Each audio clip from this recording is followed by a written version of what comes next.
October 17, 1809, the River Erne, Ballyshannon, County Donegal. When Father Declan O'Malley arrived at the ancient Eel Weir just after dawn, he expected to find Thomas Brennan preparing the morning catch. Instead, he discovered the keeper's body suspended in his own nets, 20 feet from the riverbank. The water around him ran dark, not with blood, but with thousands upon thousands of dead eels. But that wasn't what made the priest fall to his knees. Standing on the weir's stone platform was Brennan's pet heron, the gray wading bird he'd raised from a chick 3 years prior. The bird stood motionless, staring at its master's submerged corpse. In its beak hung a single silver scale, larger than any eel that swam in Irish waters. The constables would later note something peculiar in their report. The bird hadn't eaten in 3 days. Its crop was empty. And when they tried to approach Brennan's body, the heron attacked them with such ferocity that 2 men required medical attention. The official record states Thomas Brennan drowned in an accident while checking his nets during an autumn storm. But the truth was far more terrifying. Before we uncover the truth about the Ballyshannon Eel Weir Keeper and the bird that witnessed his final moments, make sure to subscribe to Fear Sermon and ring that notification bell so you never miss our deep dives into history's darkest corners. Drop a comment telling us where you're watching from. We love hearing from our community of mystery seekers around the world. Now, let's descend into the shadows of 1809 Ireland, where the River Erne held secrets that should have stayed buried beneath its black waters. In the autumn of 1809, Ireland existed in a state of uneasy transformation. The Act of Union, passed just 9 years earlier, had dissolved the Irish Parliament and brought the island under direct British rule. In remote communities like Ballyshannon, this political upheaval manifested as deepening poverty, resentment, and a pervasive sense that the old ways, the old protections, were dying. The town of Ballyshannon sat where the River Erne tumbled into Donegal Bay, its waters churning over ancient rock formations that had witnessed human settlement since the Bronze Age. The name itself derived from the Irish beal Atha Shanaid, the mouth of Shonach's Ford. Local folklore insisted that Shonach had been a pre-Christian water guardian, a keeper of boundaries between the world of men and whatever dwelt beneath the river's surface. By 1809, Ballyshanon's primary industry was fishing, particularly the harvest of eels during their autumn migration to the Sargasso Sea. The eel weirs, stone and wicker traps built across strategic points in the river, represented both livelihood and tradition. These weren't mere fishing equipment, they were inheritance, passed from father to son for generations, maintained with ritual care that spoke to something deeper than practical necessity. Thomas Brennan, age 43, had inherited his weir from his father, who had inherited it from his father before him. The Brennan weir occupied a particularly productive stretch of river, where the Erne narrowed between limestone outcrops before widening into the bay. Local memory held that a Brennan had tended that weir for at least 200 years, possibly longer. Thomas lived alone in a stone cottage overlooking his weir, his wife having died in childbirth 7 years earlier, along with their infant son. Those who knew him described a man transformed by grief into something harder, more withdrawn. He spoke little, drank less, and devoted himself entirely to the rhythms of the river. What made Thomas unusual, what made people whisper, was the heron. 3 years earlier, in the spring of 1806, Thomas had found a gray heron chick abandoned in its nest after a fox killed its parents. Gray herons were common enough along the Erne, solitary wading birds that stood nearly 3 feet tall with slate-gray plumage and eyes like polished amber. But what Thomas did next violated every superstition the old people maintained. He took the chick home and raised it. In Irish folklore, herons occupied an ambiguous spiritual position. They were thought to be transformed humans, drowned souls who couldn't leave the water, or druids who had taken bird form and forgotten how to change back. To keep one as a pet was to invite the attention of whatever forces governed life and death in the river. The local priest, Father O'Malley, tried to counsel Thomas against it, but the weir keeper simply replied, "She's company, nothing more." He named the bird Lyeth, gray in Irish. As she matured, something remarkable became apparent. Lyeth refused to hunt. Thomas would watch her stand motionless on the weir's edge for hours, but she never struck at the fish that swam past. Instead, Thomas fed her scraps from his own meals, an arrangement that seemed to suit them both. "It's unnatural," declared Mrs. Siobhan Kavanagh, who sold fish in the Ballyshannon market and made it her business to know everyone's affairs. "Birds should hunt. That Heron standing there, never fishing, never leaving his side, it's like she's waiting for something. By October 1809, Thomas and Lyeth had become local curiosities, the lonely man and his strange bird, both perpetually watching the river. The eel season was reaching its peak. Dark clouds gathered over Donegal Bay, and something in the River Erne was changing. The fish started behaving strangely first. September 23, 1809, Patrick Sullivan, who tended the weir directly upstream from Thomas Brennan's, was the first to notice the irregularities. He mentioned it casually at McGrath's Tavern on the evening of September 23rd, 3 weeks before Thomas's death. "The eels are running wrong," Sullivan told the assembled fishermen. "They're not following the current. I've watched them swim against the flow, upstream, like they're trying to get away from the bay." His observation was recorded in the diary of schoolmaster James Wilson, who documented local events with meticulous attention. Wilson noted, "Sullivan's report was met with general skepticism, though several others admitted to reduced catches in recent days. Michael Doherty suggested the drought in August may have affected spawning patterns. Bur. It wasn't just the eels. Over the following week, fishermen reported catching specimens that seemed wrong. The eels were larger than normal, some measuring 5 feet or more. Their eyes appeared clouded, milky white instead of the typical dark brown, and their behavior in the nets was frenzied, self-destructive.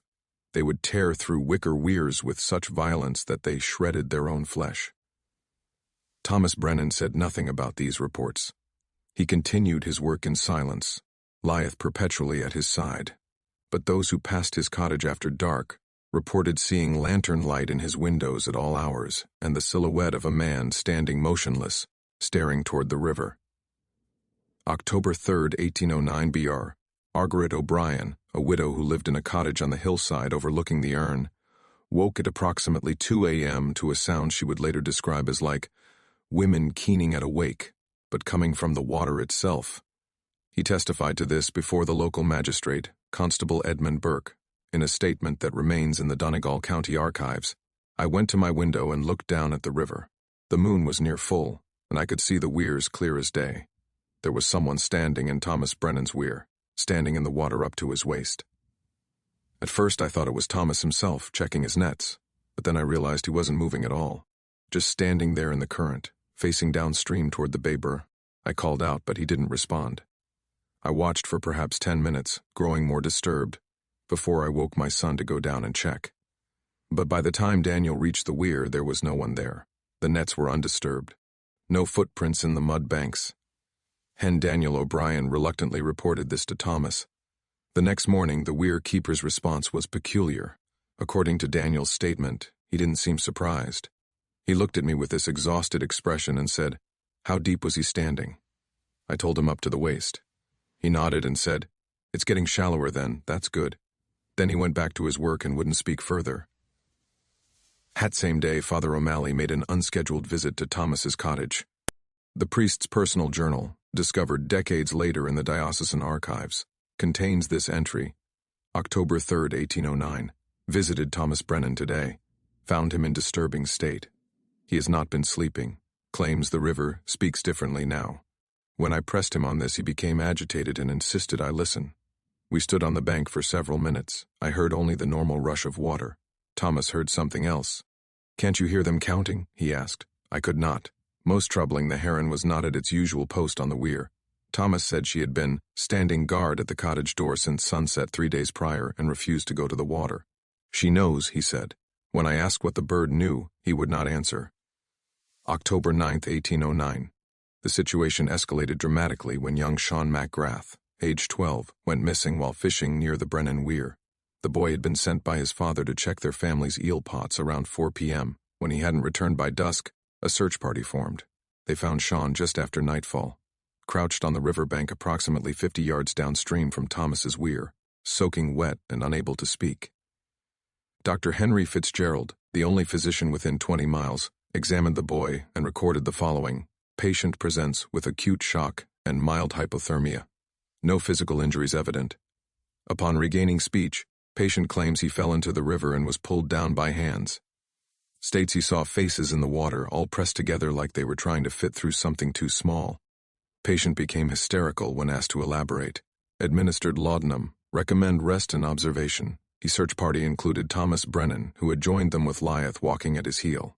The first time anyone could recall seeing the Heron leave the Weir's immediate vicinity. When they found Sean, Thomas approached the boy, knelt beside him, and did something that witnesses found deeply unsettling. According to multiple testimonies, Thomas placed his hand on Sean's forehead and spoke words in Irish, Old Irish, the kind the priests used for exorcisms. Wyeth had walked to the river's edge and was standing motionless, staring into the water with her neck extended, making a low, rattling call that gray herons typically only use during territorial disputes. Sean's father, Robert McGrath, grabbed his son away from Thomas and demanded to know what he was doing. Thomas's response was recorded by multiple witnesses. I'm giving him protection. He saw them. They'll remember his face. He needs to be marked, or they'll come back for him. Bertie. Crowd's mood turned hostile. Several men suggested that Thomas himself might have had something to do with Sean's accident. Constable Burke intervened before violence could occur, but the damage was done. Thomas Brennan, already an outsider by nature, was now viewed with active suspicion. That night, according to Margaret O'Brien's continued surveillance, she saw lanterns moving around the Brennan Weir well past midnight. At least 3 or 4 lights, circling in the water itself. And I could hear singing, men's voices, but in no language I recognized. The Heron was on Thomas's roof, calling and calling into the darkness. October 14, 1809. 3 days before Thomas's death, the situation reached a critical point. Father O'Malley received a message that Thomas Brennan wished to make confession, urgently, in the middle of the afternoon, which was highly unusual. The priest's journal entry from that day is worth quoting in full. October 14, 1809. Thomas Brennan arrived at the rectory at 2 p.m., wild-eyed and exhausted. His hands were bleeding. He claimed from pulling nets, but the wounds looked more like he had been clawing at stone. The Heron was with him, and when I tried to conduct the confession in the church, the bird refused to be left outside. I permitted her to enter, God forgive me, as Thomas seemed on the verge of complete breakdown. What he told me under the seal of confession I cannot record here in specifics. But I can say this. Thomas believed he had discovered something in the river. Not an animal, not a natural phenomenon. He claimed the eel weirs were not built merely for fishing, but for keeping something contained. He spoke of the old families who had maintained the weirs for centuries of traditions and obligations that had been passed down in blood, not words. He stated that his father had died before teaching him the proper way, and that he had been keeping watch wrong for 3 years. He claimed he had tried to correct his error, but it was too late. They know the gate is on watch now. When I asked who they were, he simply pointed to the river. I asked if he was in danger. He said, not me. I've been marked since birth, but the town, the children especially.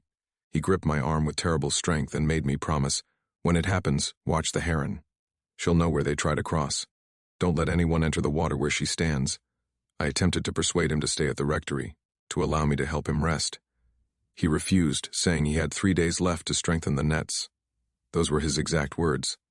As he left, the Heron made a sound I had never heard before, almost human, like a woman's cry of grief. I am deeply troubled. Thomas is not mad in the conventional sense. He speaks with lucidity and intelligence. But he has become convinced of something that defies rational explanation. I pray for his soul and for wisdom in how to help him. For the next 3 days, Thomas Brennan did not leave his weir. Multiple witnesses reported seeing him working constantly, by day and by lantern light at night, reinforcing the nets, repositioning the stones, performing what appeared to be ritualistic actions, throwing salt into the water, binding small objects to the wicker with red thread. And through all of this, Wyeth stood on the weir's highest point, not eating, not hunting, just watching, waiting. On October 16th, a storm moved in from the Atlantic. By the morning of October 17th, Thomas Brennan was dead. If this story is giving you chills, hit that like button and let us know in the comments what you think Thomas discovered in those waters. Share this with someone who loves dark mysteries and unexplained histories. Now let's discover what Father O'Malley found when he arrived at the weir that fateful morning. Father Declan O'Malley approached the Brennan Weir at approximately 6:45 a.m. on October 17, 1809. The storm had passed during the night, leaving the morning cold and still, with mist rising from the river in pale curtains. His written account, submitted to both civil and church authorities, provides the most detailed description of what he found. I came upon the weir from the North Bank path. My first indication that something was wrong was the silence. The River Erne is never silent. It rushes continuously over the rocks.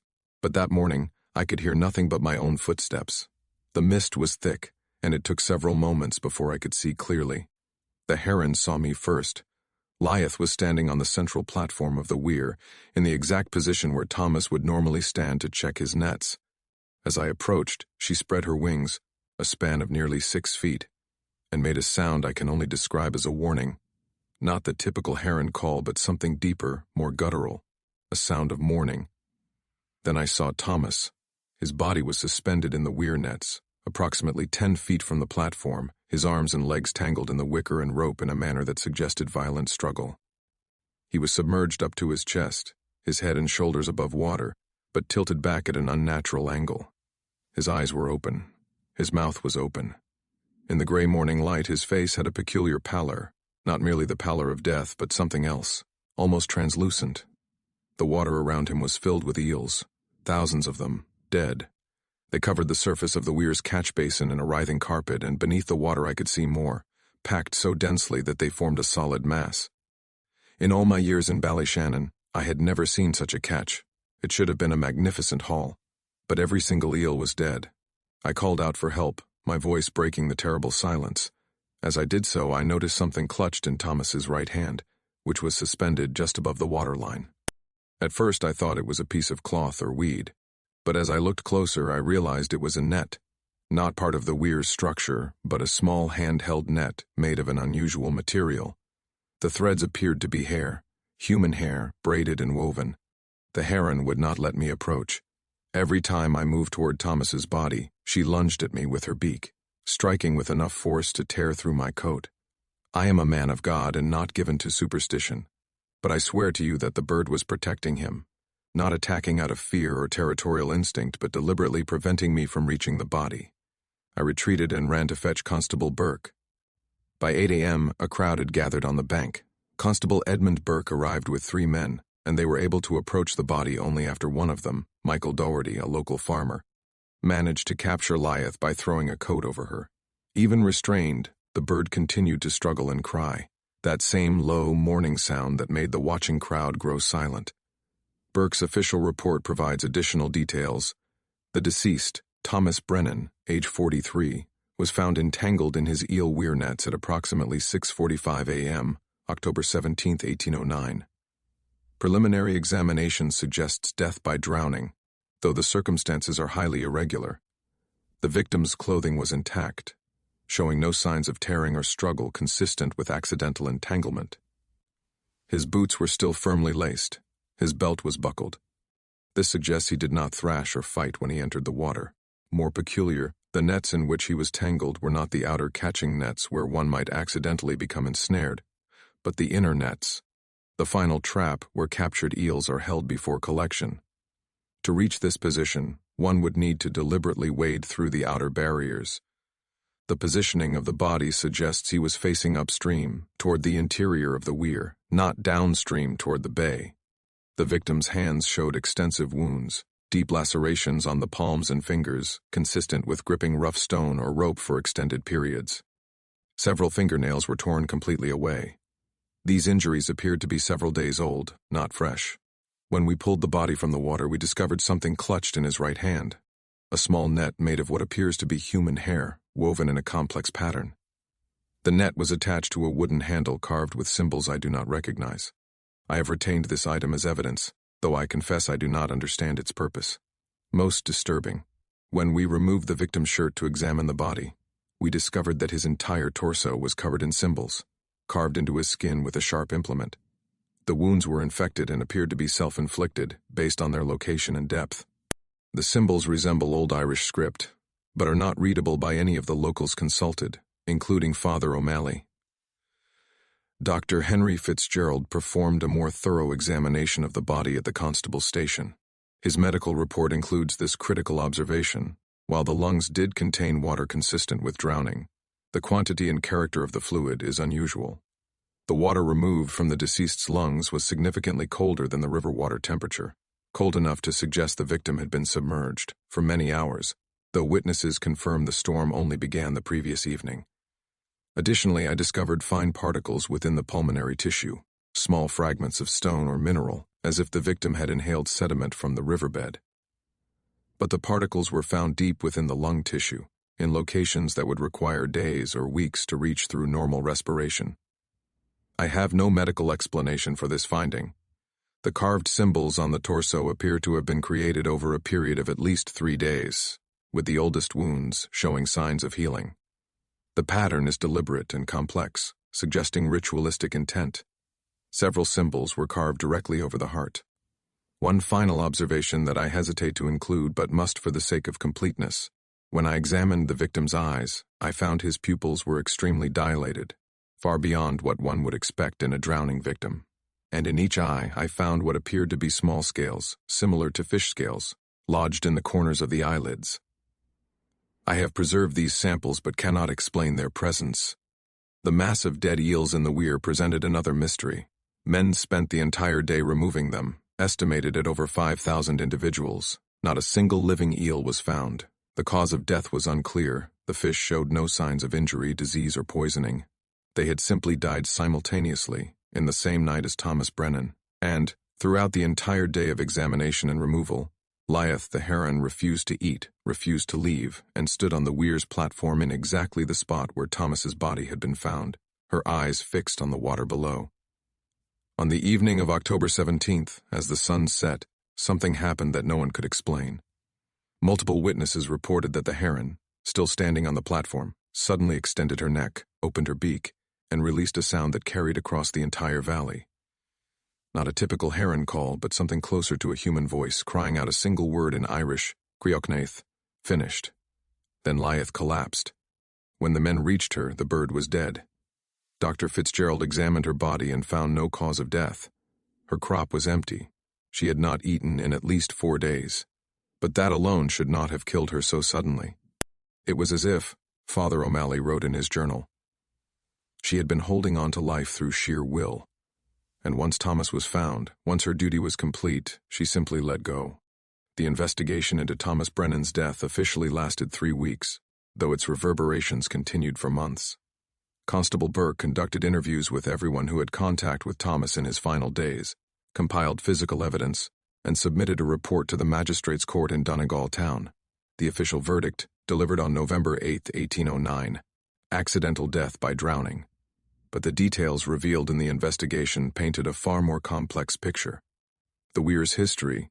At Father O'Malley's urging, Constable Burke investigated the history of the Brennan weir.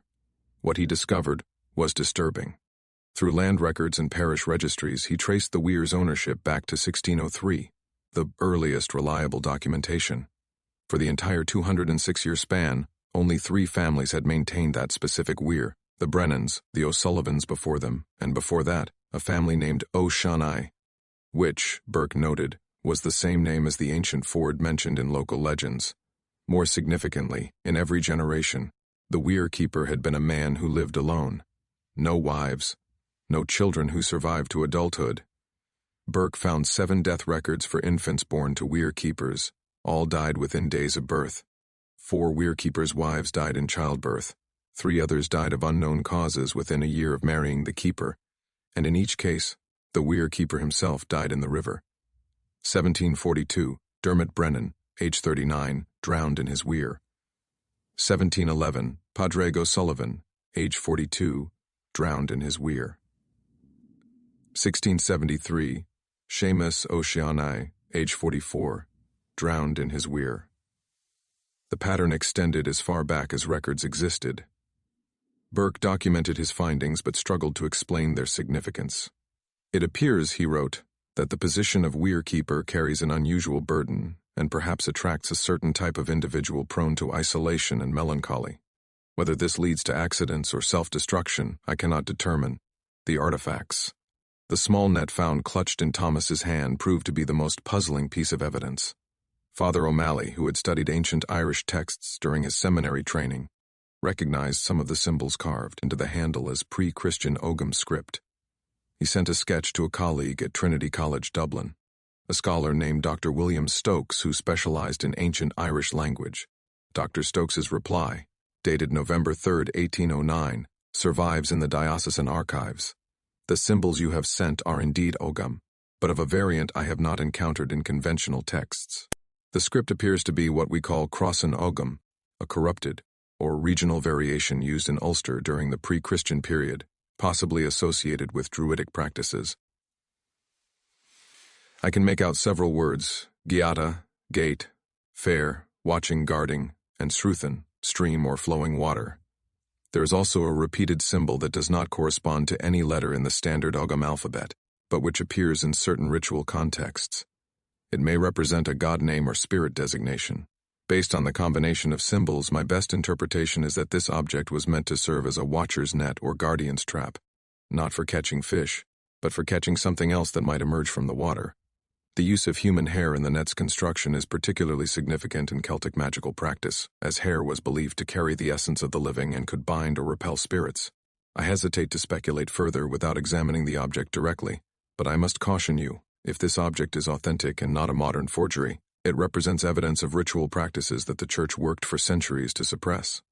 The Weir Keeper may have been maintaining a tradition far older and stranger than anyone realized. Father O'Malley did not share this interpretation widely.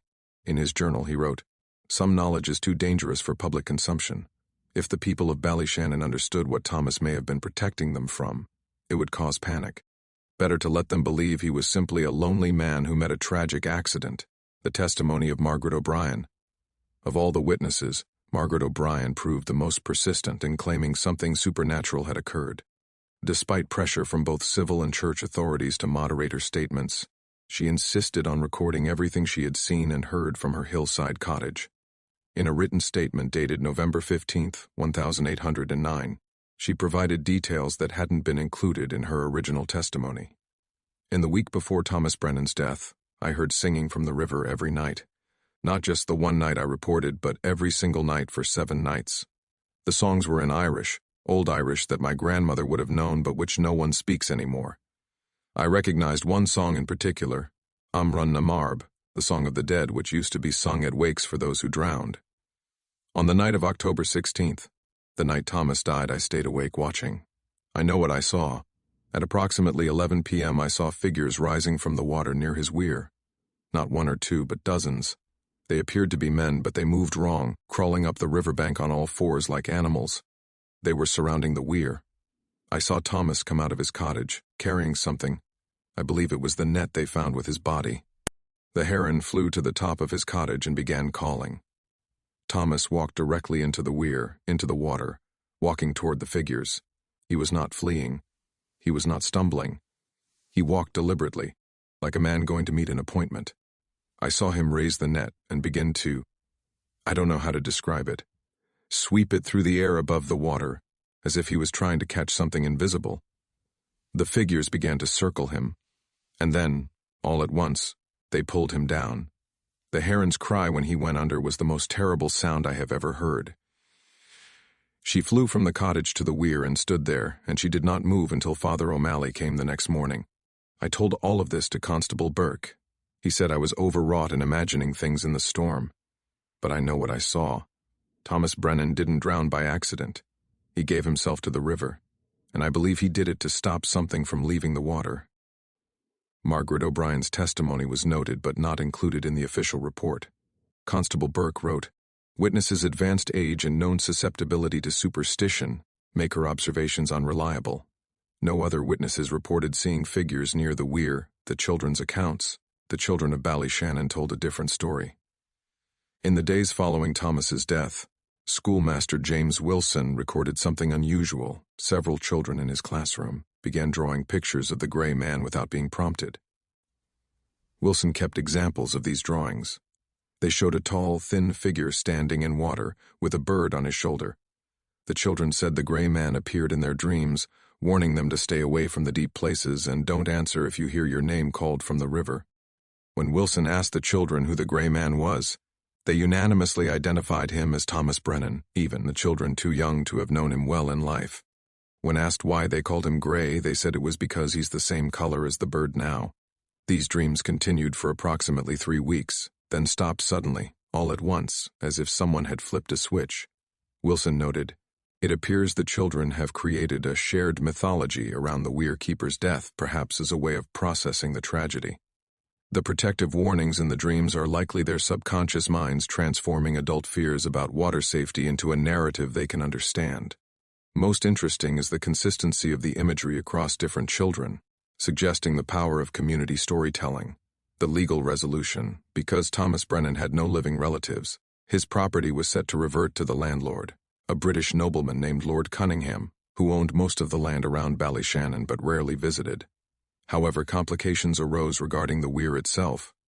Local custom held that weir rights were separate from land ownership, passed down through specific families according to ancient grants that predated British land law. Multiple families claimed some historical right to the Brennan Weir, but none were willing to actually take possession and work it. For the first time in documented history, the Brennan Weir went untended. Within a month, people began reporting problems. Fish catches throughout the river declined dramatically. Several fishermen reported their nets being torn by something larger and stronger than eels. Livestock began refusing to drink from the river. In December 1809, a young boy named James Doyle went missing. His body was found 3 days later in the River Erne, caught in the ruins of the Brennan Weir. The official cause of death was drowning, but Dr. Fitzgerald's private notes reveal something disturbing. The boy's body showed signs of being in the water for 3 days, yet his clothes were almost dry when we retrieved him. I cannot explain this contradiction. Moreover, his lungs contained the same unusual sediment particles I found in Thomas Brennan's lungs, particles that should take weeks to accumulate, not days. After James Doyle's death, a group of local men, led by Father O'Malley, made an unusual decision. They went to the Brennan cottage and searched it thoroughly. In the cellar they found a wooden chest containing documents, handwritten journals, and letters spanning 3 generations of Brennan Weir Keepers. Father O'Malley read these documents and, according to his journal, was profoundly shaken. He burned most of them immediately, keeping only a few pages which he sealed in a packet and sent to the Bishop of Raphoe with a letter requesting they be kept in the diocesan archives under seal, not to be opened except under gravest necessity. Those documents remain sealed to this day. After reading the Brennan papers, Father O'Malley did something unprecedented. He performed a formal blessing of the weir, using rites typically reserved for consecrating churches or exorcising evil spirits. He then recruited 7 men, deliberately choosing those who were fathers of young children, and instructed them in how to maintain the weir properly. He would not explain what properly meant, but the men followed his instructions. They worked in 7-day shifts, never alone, always in pairs. They maintained the nets not according to practical fishing logic, but according to specifications Father O'Malley had extracted from the Brennan papers. They threw salt into the water at dawn and dusk. They tied red thread to the wicker at specific points. They spoke prayers in Irish over the catch basins. Not Catholic prayers, but older words the priest taught them phonetically. Within 2 weeks, the fish returned. The livestock drank from the river again. No more children disappeared. And every 7 years, on October 17th, the anniversary of Thomas Brennan's death, a gray heron would appear at the weir and stand watch for 3 days without eating, then fly away. This pattern continued until 1873, when the construction of a hydroelectric dam altered the river's flow and the old weirs were demolished. But even then, local families remembered. They taught their children not to swim in the deep places, not to answer if they heard their names called from the water, and to respect the gray herons that sometimes stood watching from the banks. The death of Thomas Brennan and the mystery of his vigilant heron represents something larger than a single tragedy in a remote Irish town. It opens a window into the hidden layers of folk tradition that existed beneath the surface of 19th-century European society, practices and beliefs that the modern, rational world has dismissed, but which served purposes we're only beginning to understand. The psychology of guardian traditions. Anthropologists studying Celtic cultures have identified what they call liminal guardian traditions, practices in which specific individuals or families maintained watch over places believed to be boundaries between the ordinary world and something else. Rivers, in particular, featured prominently in these traditions. Dr. Catherine Walsh, a folklorist at University College Dublin, has studied Irish weir traditions extensively. In her 2003 paper, The Keepers of the Flow, Water Management and Ritual Protection in Pre-Modern Ireland, she argues that the ancient weir systems served a dual purpose. The archaeological evidence suggests that the early Irish did not build weirs merely for fishing efficiency.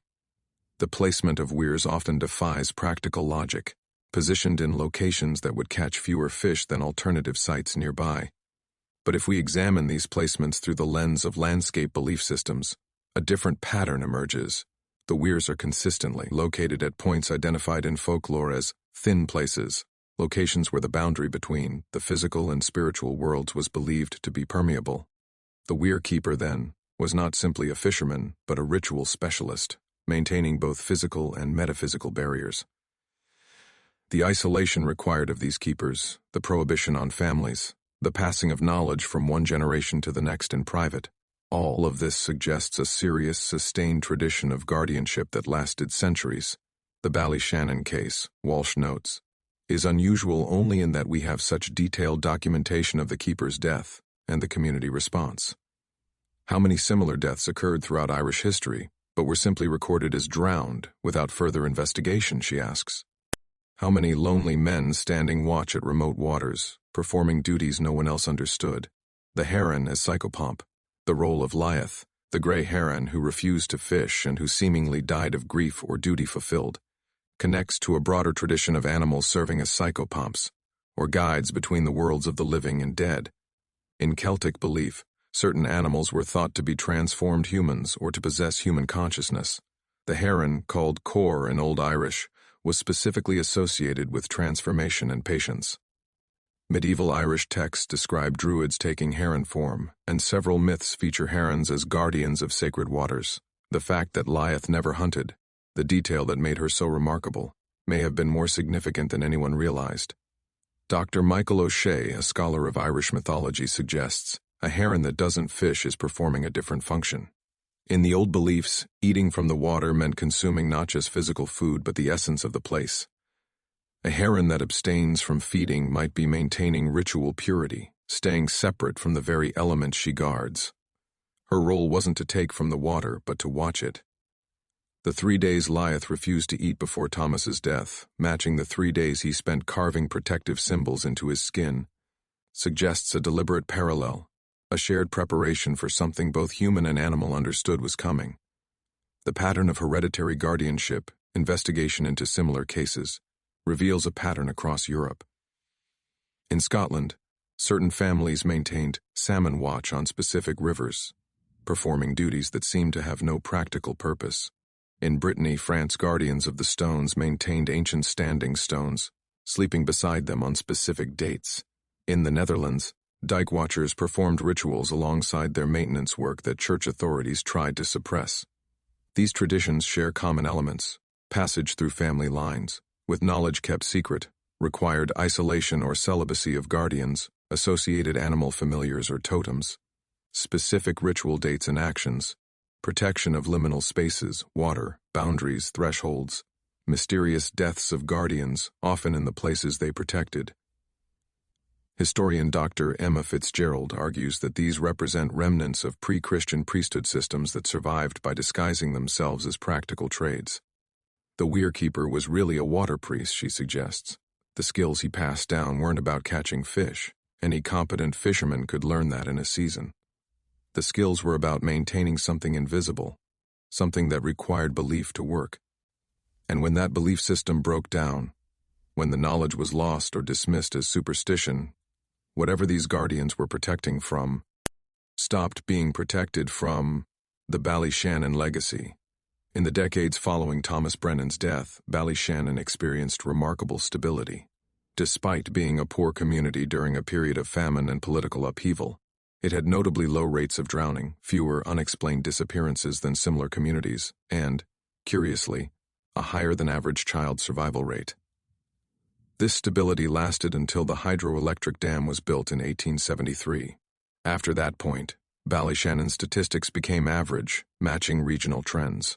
The connection might be coincidental, but the timing is striking. Modern interpretations, contemporary analysis of the Ballyshannon case tends toward rational explanations. Thomas Brennan was mentally unstable, probably suffering from untreated depression following his family's deaths. He developed elaborate delusions about protecting the town, carved symbols into his own body during a psychotic episode, and ultimately committed suicide by deliberately drowning himself in his weir. The heron was simply a pet that bonded with him and died of stress after his death. The other strange occurrences, the dead eels, the children's dreams, Margaret O'Brien's visions, were either coincidences or mass hysteria triggered by a dramatic event in a small, superstitious community. This explanation is tidy, rational, and probably correct in its essentials. But it doesn't explain the Brennan family papers that Father O'Malley burned. It doesn't explain why 7 generations of weir keepers all died in their weirs all around age 40, all without producing surviving heirs. It doesn't explain why the community felt compelled to continue the ritual maintenance of the weir in specific, inexplicable ways. And it doesn't explain why, when the old weirs were finally demolished in 1873, the construction workers reported tools going missing, ropes breaking without cause, and the skeletal remains of at least 13 bodies being found wedged in the underwater stonework. Bodies that were never counted in any drowning records, bodies that were quietly buried in unmarked graves on the instruction of local authorities. The question of tradition and purpose. Perhaps the real horror of the Ballyshannon story isn't supernatural. Perhaps it's this, that a man spent his entire life maintaining a duty he barely understood, following rituals passed down for generations, sacrificing his health and happiness to guard against something that might not exist, dying alone and exhausted in service to a community that thought him strange. Or perhaps the real horror is the opposite, that Thomas Brennan understood exactly what he was doing, that the rituals were real, the danger was real, and he spent his final days desperately trying to strengthen defenses that were failing, that he walked into the water not in suicide or madness, but in deliberate sacrifice, offering himself to seal a breach, to buy more time, to protect people who would never know what he'd done. The documents Father O'Malley burned could have told us which interpretation was correct, but he chose to destroy that knowledge. Whether that was wisdom or tragedy, we'll never know. What we do know is this: the weir keeper's duty passed into legend, the Heron became a ghost story mothers told their children, and the River Erne flows on as it always has, carrying whatever secrets it holds down to the sea. Some boundaries are meant to be watched, some traditions serve purposes we've forgotten, and some sacrifices are made in darkness by lonely people for the benefit of strangers who will never understand why. What do you think drove Thomas Brennan to carve symbols into his own flesh and walk into the river that night? Was he protecting Ballyshannon from something real, or was he trapped in a tragic delusion inherited from generations of isolated, superstitious men? And what about Lyeth, the heron who stood watch for 3 days without food, who died the moment her duty was complete? Do you believe animals can understand death and duty in ways we don't recognize? Leave your theories in the comments below. This community has some of the most insightful discussions about historical mysteries on YouTube, and I always read what you write. If this story has left you wanting more forgotten chapters of Irish history and unexplained events from Europe's past, make sure you're subscribed to Fear Sermon with notifications turned on. We dig deep into the archives to bring you stories that deserve to be remembered, mysteries that challenge our understanding of the past, and reminders that reality is often stranger than fiction. Next week, we're exploring the case of the Dunmore Mercy, a merchant ship that sailed into Cork Harbor in 1847 with a full crew of 30 men, all of whom had been dead for at least 2 weeks. The ship's log contained entries written after the captain's death, and in the hold, they found children. Until then, remember, history's darkest secrets are often hidden in plain sight, disguised as accidents, forgotten in unmarked graves, or buried in documents that someone decided should never be read. Stay curious, stay skeptical, and never stop questioning the official story. See you in the next video.